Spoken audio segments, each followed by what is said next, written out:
Peter, I witnessed what these good people do every night. The president went out for pizza with some people that won a contest.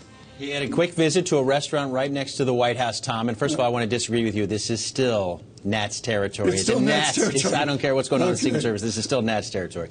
But the president did have an event yesterday before he headed to Chicago. He met with a couple of Democrats who had contributed to a campaign. They won dinner with the president. So Joe Stonecrab, you saw firsthand what we see every day, and that is the Secret Service providing protection to the first family.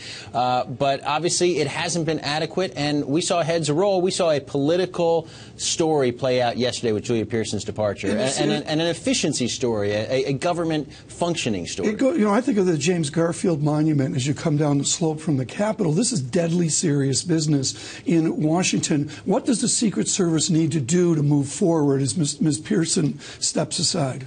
Well, I think, first of all, it has to restore some sense of normalcy, if you will, that some level of competence. And it has to get out every single instance where something's gone wrong. This last tidbit about what happened in Atlanta with the security contractor with the gun on the elevator, our understanding is that event itself, because it hadn't been shared with the president of the White House, may have been the final straw. May I suggest that the First Lady dialed 1-800 Secret Service and said enough?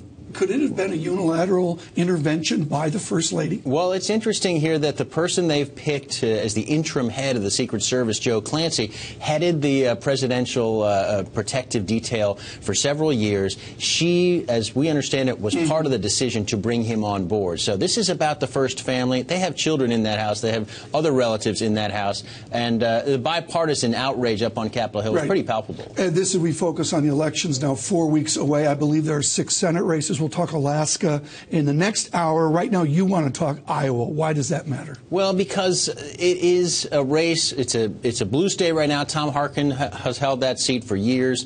Bruce Braley was seen as a real opportunity for Democrats to hold on to that seat. Joni Ernst, the Republican, challenging him. It's been a close race until last weekend when we saw this poll, a very respected poll.